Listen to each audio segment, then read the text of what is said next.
Bismillahirrahmanirrahim. Assalamualaikum warahmatullahi wabarakatuh. Alhamdulillahilladzi arsala rasulahu bil huda wa dinil haq liyudhhirahu 'alad dini kulli wa kafa billahi syahida. Asyhadu an la ilaha illallah wahdahu la syarikalah wa asyhadu anna Muhammadan abduhu wa rasuluh la nabiyya ba'da. Rabbi israhli sadri wa yassirli amri wahlul 'uqdatam min lisani yafqahu qawli. Allahumma salli wa sallim wa barik ala Muhammad wa ala ali Muhammad.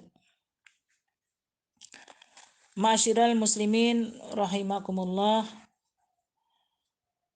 Pada Ramadan kali ini marilah kita senantiasa bersyukur pada Allah atas segala limpahan nikmat dan karunia yang diberikan pada kita, termasuk pagi ini kita masih diberikan kesempatan melewati Ramadan. Insya Allah sampai akhir Ramadan kita masih diberikan kekuatan iman Islam dan kekuatan dalam melaksanakan Ramadan dengan sebaik-baiknya. Salawat dan salam semoga tetap tercurah pada junjungan kita Rasulullah Muhammad Sallallahu Alaihi Wasallam yang telah memberikan tuntunan, bimbingan dan pelajaran kepada kita sehingga kita dapat melaksanakan tugas hidup ini sesuai dengan petunjuknya. Ma'asyiral muslimin, saya akan menyampaikan sebuah tema yaitu Ramadan dan visi pendidikan keluarga. Pada bulan Ramadan seperti saat ini memang sebuah momentum yang baik, itu tentunya lebih intensif kita dengan anak-anak kita yang senantiasa meluangkan waktu dan lebih dekat kepada anak-anak kita sekali lagi di bulan Ramadan ini, yang tentunya ini menjadi sarana pendidikan secara Islami bagi kita para orang tua dalam mendidik anak-anaknya. Namun beberapa para orang tua menyerahkan sepenuhnya pendidikan anaknya di sekolah tempat mereka belajar. Ini juga ada beberapa alasan yang tentunya mungkin kesibukan bekerja dan mencari nafkah menjadi alasan utama dalam hal seperti ini. Tetapi di dalam Islam peran utama dalam pendidikan anak masih tetap senantiasa menjadi kewajiban para orang tua tanpa terkecuali. Memang orang tua yang sesungguhnya berkewajiban mewarnai anak-anak mereka dengan warna dan nilai-nilai ajaran Islam yang mulia, yang tentunya Rasulullah pernah bersabda mengingatkan kepada kita ini, yaitu bahwa anak-anak itu dilahirkan dalam keadaan fitrah. Ayah ibunya lah yang menjadikan dia Nasrani, Yahudi atau Majusi, yang tentunya di sana di dalam hadis riwayat Bukhari dan Muslim, di mana perumpamaan hadis di atas itu bisa menjadi pengingat kita. Pengingat kita semua bahwa tanggung jawab pendidikan anak itu masih sepenuhnya di tangan kita, yaitu para orang tua. Dalam mendidik anak atau sering disebut dengan tarbiyatul aulad, memang kita perlu rasanya memang mempunyai panduan utama agar fokus dalam pelaksanaan. Dalam hal ini beberapa hal mungkin bisa kami sampaikan, di mana bagaimana kita mengaplikasikan pendidikan anak Islami yang ideal di rumah-rumah kita.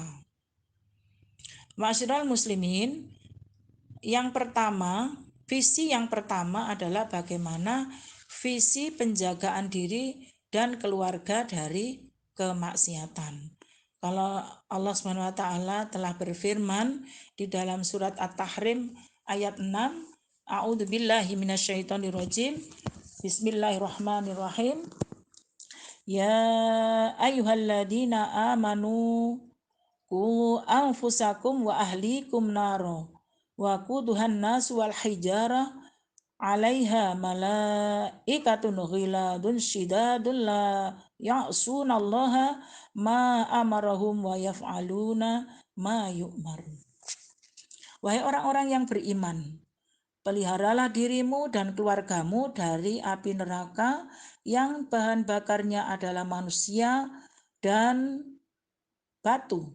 Penjaganya malaikat-malaikat yang kasar dan keras, yang tidak durhaka kepada Allah terhadap apa yang Dia perintahkan kepada mereka dan selalu mengerjakan apa yang diperintahkan.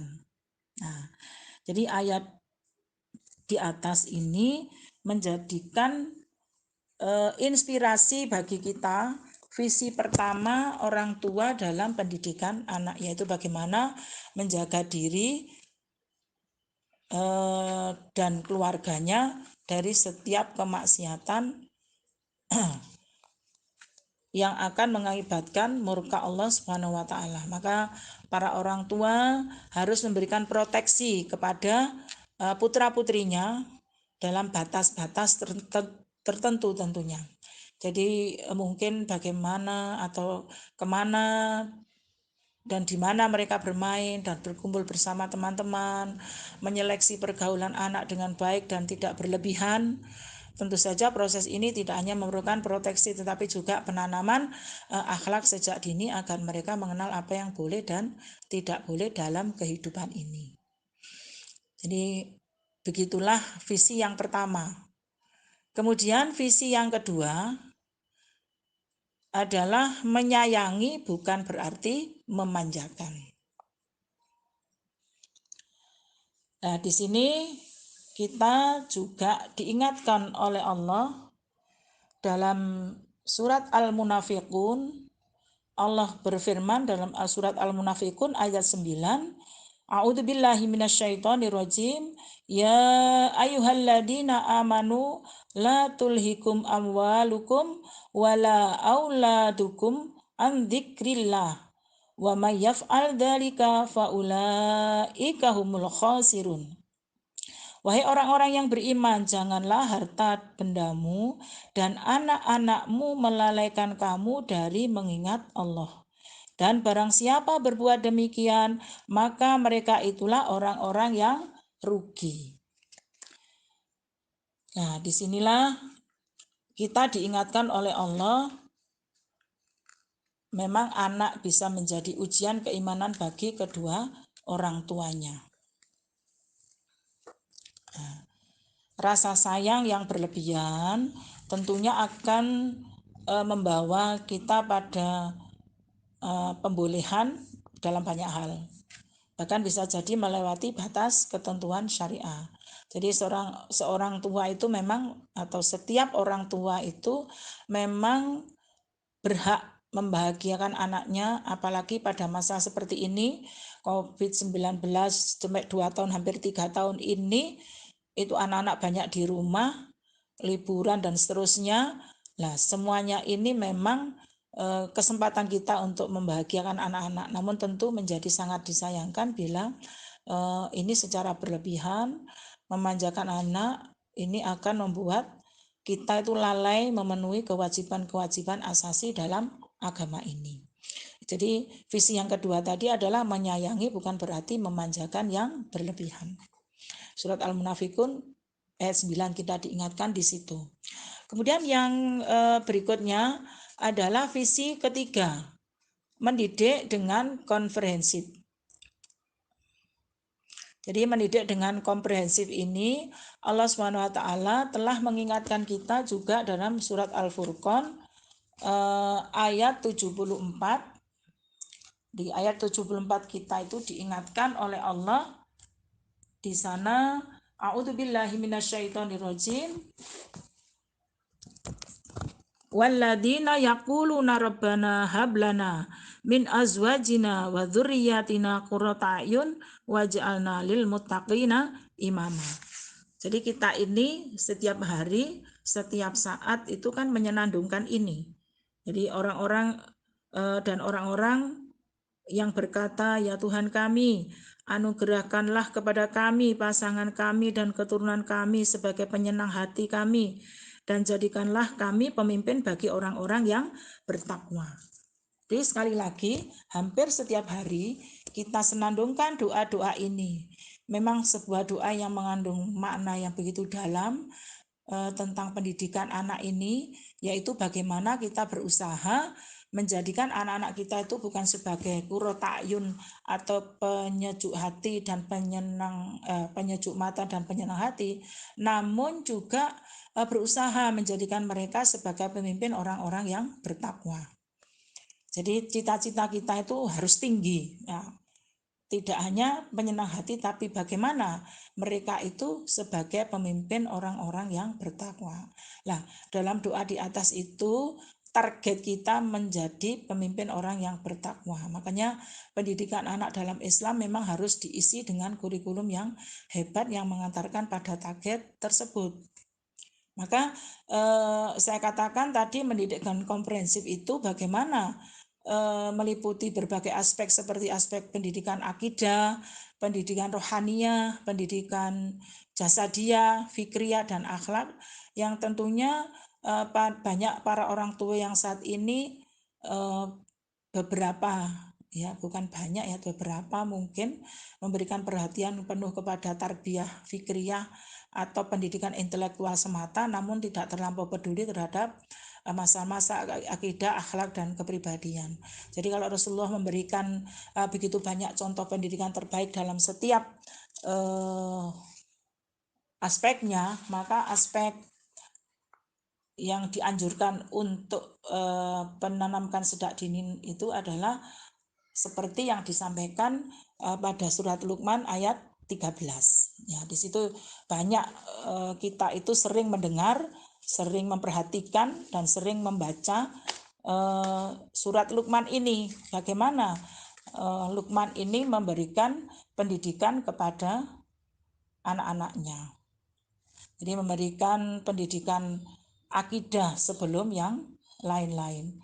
Jadi di situ dikatakan dalam surat Luqman ayat 13, a'udzubillahi minasyaitonirrajim, wa idz qala luqmanu li ibnihi wa huwa ya'idhuhu ya bunayya la tusyrik billah innasyirka la dzulmun adzim. Nah, di situ artinya, dan ingatlah ketika Luqman berkata kepada anaknya di waktu ia memberi nasihat kepadanya, wahai anakku, janganlah kamu mempersekutukan Allah, sesungguhnya mempersekutukan Allah itu adalah benar-benar kezaliman yang besar. Nah, adapun pendidikan ibadah, Rasulullah SAW sejak awal menganjurkan memang kepada kita semua para orang tua untuk mengajarkan sholat sejak dini pada anak-anaknya, dan ini insya Allah banyak yang sudah melaksanakan, dan mudah-mudahan kita semua telah melaksanakan ini, karena memang kita harus senantiasa terus memantau proses perkembangan dan komitmen anak terhadap kewajiban sholat, sehingga pada saat yang tepat para orang tua diperkenankan menerapkan seperti mekanisme sanksi bagi anaknya yang masih belum semangat untuk melaksanakan sholat secara rutin. Perintahkanlah anak-anakmu untuk sholat saat usia 7 tahun dan pukullah mereka jika tidak mengerjakannya pada saat usia 10 tahun. Hadis riwayat Abu Daud yang saya bacakan di atas tadi adalah sebuah hadis dari riwayat Abu Daud.